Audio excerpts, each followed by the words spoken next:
राष्ट्रीय AI तज्ज्ञ भूषण केळकर, AIचा वापर केला तरच आपण टिकणार.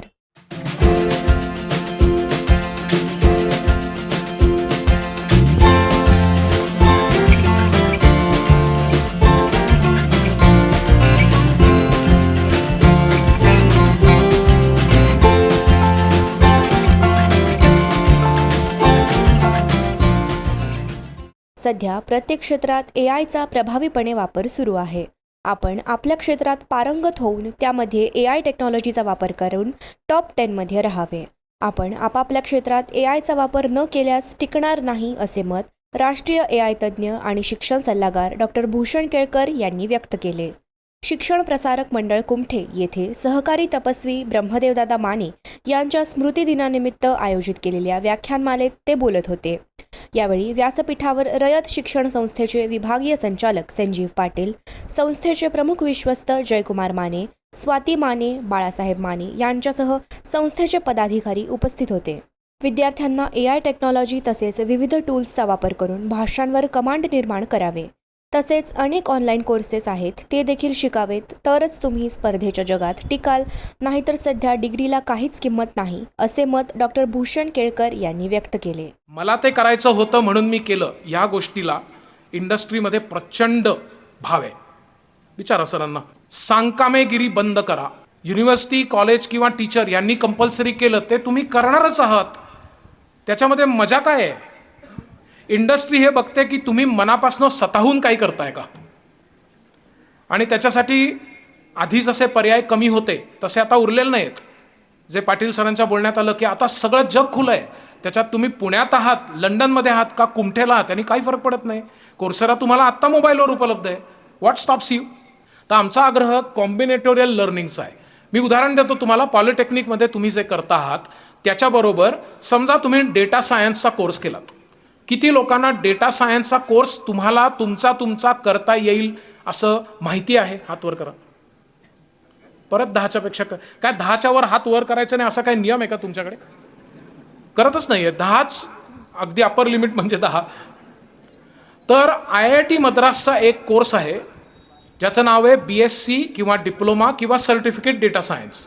हे तुम्ही करू शकता, कधीही करू शकता, 11वीच्या नंतर. इक्विव्हॅलंट ऑफ 11वी. म्हणजे पॉलिटेक्निकला असताना करणारी मुलं आम्हाला माहिती आहेत की, आणि ज्यांनी तो कोर्स केला आहे त्यांना किमान 2 जॉब मिळालेत हे पण आम्ही रोज पाहतोय. आणि म्हणून कॉम्बिनेटोरियल लर्निंग आपल्याला करायचं आहे. मला हे करायचं आहे ही इच्छा निर्माण होणं हा त्यातला सगळ्यात महत्त्वाचा मुद्दा आहे. आणि हे जर केलं नाही तर अजून 5 ते 10 वर्षानंतर आयदर जॉब मिळणार नाहीत किंवा मिळालेले जातील. हे जितकं सत्य आहे तेवढंच जर का तुम्ही हे करणार असाल तर AI तुम्हाला अजिबात धक्का लावू शकत नाही, तेही निर्विवादपणे सत्य आहे. आर्टिफिशियल इंटेलिजन्समध्ये आपल्याला कमी स्कोप राहील आणि या काळामध्ये आपल्याला टिकावं लागणं अवघड राहील. आणि म्हणून दुसरा त्याचा काउंटर पार्ट हे जर का आपण केलं तर आपला टिकाव तर लागेलच, पण आपण एक पाऊल पुढे असू. प्रारंभी ब्रह्मदेवदादा माने यांच्या प्रतिमेस मान्यवरांनी अभिवादन केले, तर जयकुमार माने यांनी प्रास्ताविक केले. ह्याच्यात पुस्तकी ज्ञान वेगळं आणि प्रॅक्टिकली ज्ञान वेगळं. त्याला डिप्लोमा डिग्री हवं असं काहीही नाही असं सरांच्या म्हणण्यात आलं. तुम्ही प्रॅक्टिकली किती प्रॅक्टिकल आहात. कंपन्या, मी डिप्लोमा फर्स्ट क्लास डिस्टिंक्शन झाले, डिग्री झालो फर्स्ट क्लासमध्ये. इंटरव्ह्यूला गेला, कॅम्पस इंटरव्ह्यूमध्ये विचारतात, म्हणले काय नवीन काय तुम्ही, इंटेलिजन्समधलं काय नॉलेज आहे, डेटा सायन्स काय आहे, ह्या सगळ्या जर प्रॅक्टिकली तुम्हाला नॉलेज नसेल तर ती डिग्री आणि डिप्लोमा ह्या दोन्ही डिग्र्या तुमच्याजवळ ठेवा म्हणतात. ज्यावेळेला प्रॅक्टिकली नॉलेजमध्ये अत्यंत तुम्ही निपुण व्हाल त्यावेळेला आमच्या कंपनीकडे या. अर्ध्या रात्री तुम्हाला आमचे दरवाजे उघडे असतील. सोलापुरातील LDK प्रायव्हेट लिमिटेड या कंपनीचे व्यवस्थापकीय संचालक संजीव पाटील यांनी देखील मनोगत व्यक्त केले. 20व्या शतक बघितलं तर 20व्या शतक इन्फॉर्मेशनचं आलं, आणि त्या इन्फॉर्मेशनमध्ये मग तुम्ही इलॉन मस्क आहे, मार्क झुकरबर्ग आहे, जेफ बेजोस आहे, लॅरी एलिसन आहे, तर अशी अनेक मंडळी ही पुढं आलीत. आणि आता जर तुम्ही 21वं शतक बघितलं तर हे AI डिजिटलायझेशनचं आहे.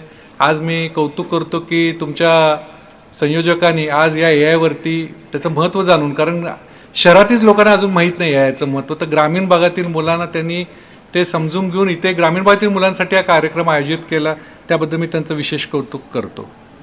अजून एक वैशिष्ट्य या शतकाचं असं आहे की ते आता पूर्वी काही जाती श्रेष्ठ काही जाती कनिष्ठ असं मानलं जायचं, किंवा काही लोकेशन म्हणजे तुम्ही जर अमेरिकेत असाल तर तुम्हाला सोपं जातं, भारतात छोट्या खेडेगावात काम करता येणार नाही असं आपल्याला मानलं जायचं. पण आता हे या 21व्या शतकात तुम्ही कुठल्याही देशाच्या टोकापासून बसून तेवढीच माहिती गोळा करू शकता जी बाहेरच्या प्रगतशील देशामध्ये आहे. त्यामुळे आता ठिकाण काही महत्त्वाचं नाही आहे.